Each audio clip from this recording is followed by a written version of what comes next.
Professor Chandrashekhar के द्वारा उठाया गया ये विवाद नासमझी का प्रतीक है। रामचरितमानस ने हमेशा सामाजिक समरसता की बात की है और गुण आधारित किताब है। हिंदुज़म के बारे में रामचरितमानस की जो व्याख्या है वो गुण आधारित है। जन्म से न कोई बड़ा होता है न जन्म से कोई छोटा होता है। महाराज रावण उत्तम कुल में जन्म लिए हुए थे तो क्या वो महान हो गए? उन्होंने अपनी भाई की पत्नी कुबेर की पत्नी का बलात्कार किया था, बाली की पत्नी का बलात्कार किया था, भगवान राम की पत्नी का अपहरण किया था। तो क्या बलात्कार और अपहरण करने वाले हमारे समाज में पूजे जाएंगे?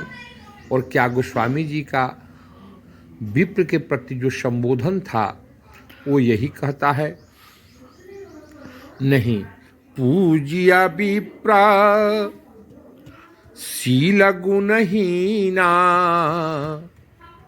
शूद्र न गुण गण ज्ञान प्रवीणा। शूद्र गुण और ज्ञान से पूर्ण होते हुए भी पूजनीय नहीं है। गोस्वामी तुलसीदास जी का इशारा रावण के प्रति है। रावण जन्म से ब्राह्मण होते हुए भी शूद्र हो चुका था। आप मित्रों इस बात को समझने की कोशिश करो। जन्मना जायते शूद्रा, हम लोग अपने गुण और संस्कार से महान बनते हैं। जन्म से कोई महान नहीं बनता है। रावण जन्म से महान था, कर्म से महान नहीं था। कर्म से उसके आचरण शूद्र के जैसे थे, चंडाल के जैसे थे और भगवान राम को रावण का वध करना पड़ा। एक बलात्कारी, एक अपहरणकर्ता कभी भी हिंदू धर्म में पूजा नहीं जा सकता है। और गोस्वामी तुलसीदास जी ने कभी भी ऐसे लोगों की पूजने की बात नहीं कही है। आप इस बात को समझ लें। विप्र कौन है? दासी पुत्र विदुर विप्र थे। विद्वानों की सभा में उनका सर्वोच्च स्थान था। आप इस बात से भली भांति से परिचित हैं कि महात्मा विदुर की लिखी हुई विदुर नीति आज भी चलती है और महात्मा विदुर भगवान कृष्ण के द्वारा सम्मान प्राप्त किए हुए व्यक्ति थे।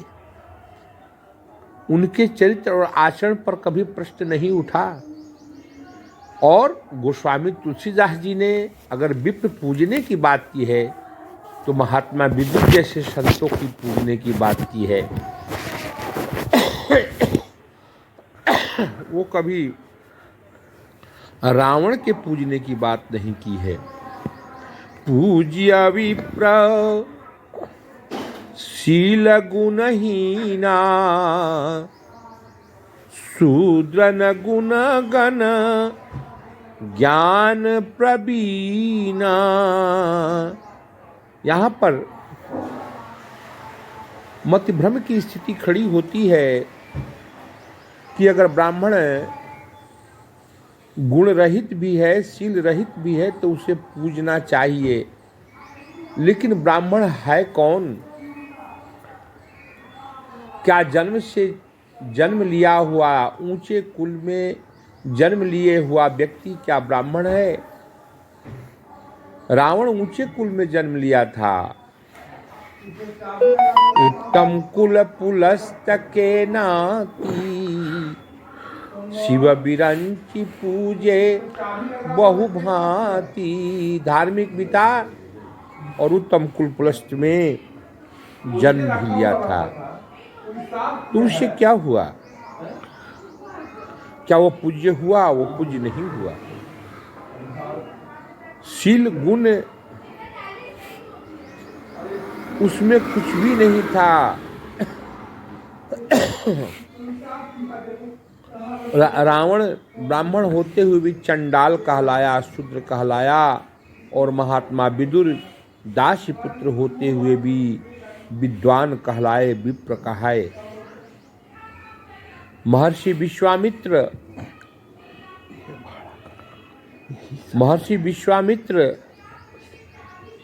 क्षत्रिय होते हुए ब्रह्म ऋषि कहाए, क्योंकि क्षत्रिय धर्म का त्याग करके उन्होंने ब्रह्म ज्ञान को अर्जित किया था। सबरी के आश्रम में भगवान गए हैं और भगवान ने मां सबरी की पूजा और आतिथ्य को स्वीकार किया है। और मां सबरी ने क्या कहा है, सुन लीजिए। अधमते अधमा अधमयति नारी,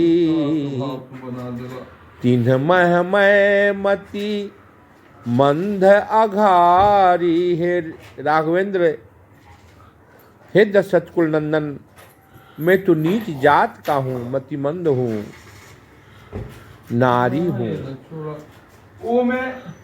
अधमों में अधम, मैं नारी। ये भगवान गोस्वामी तुलसीदास जी नहीं कह रहे हैं, इस सबरी ने कहा है भगवान। अब गोस्वामी तुलसीदास जी की घोषणा सुनिए। कह रघुपति सुनु भामिनी बाता, मानव एक भगति करनाता।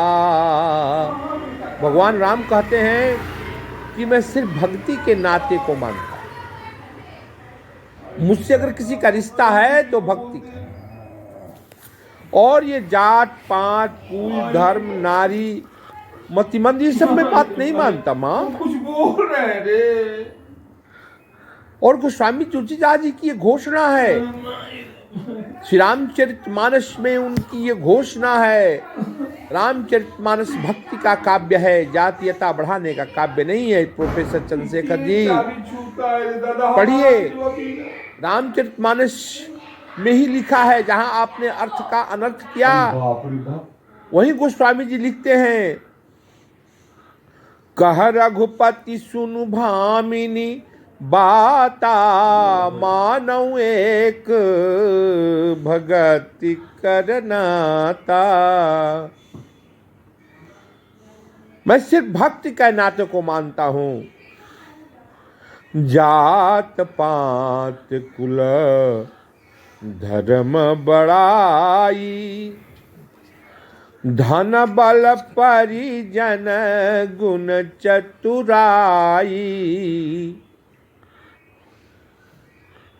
भगवान गोस्वामी जी कहते हैं, कितनी ऊंची जात का हो,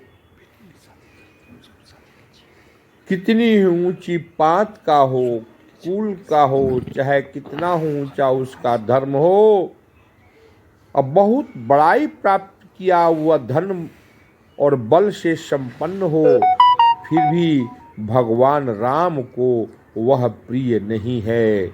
रामचरितमानस में ऐसे व्यक्तियों का कोई स्थान नहीं है। और समाज में राजनीति करने वाले कुछ लोगों ने रामचरितमानस के ऊपर एक बहुत ही गंदा कलंक लगाया कि साहब शूद्रों को तो वो कहते हैं मारने की, अब ब्राह्मणों को, अरे ब्राह्मण कौन है?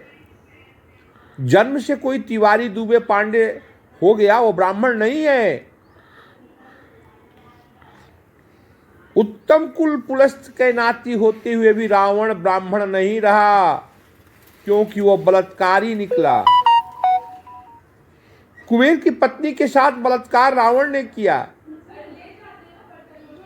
बाली की पत्नी के साथ बलात्कार रावण ने किया, जनक नंदिनी सीता का अपहरण करके अशोक वाटिका में रावण लाया। तो क्या अपहरण करता और बलात्कारी कोई पूजने की बात रामचरितमानस में गोस्वामी जी कहते हैं? सर्वदा नहीं, सर्वदा नहीं, सर्वदा नहीं। राजनीतिज्ञों का काम इसके बिना चलेगा नहीं, इसलिए वो जात पात में बांधना चाहते हैं। गोस्वामी तुलसीदास जी का तो घोषणा है, कह रघुपति सुनु भामिनी बाता, मानव एक भगत करनाता।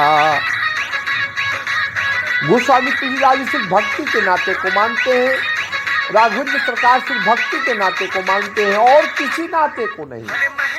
जात पात कुल धर्म बड़ाई, धन बल परिजन गुण चतुराई। भगत हीन नर सोहहि कैसा, बिनु जल बारिद दे।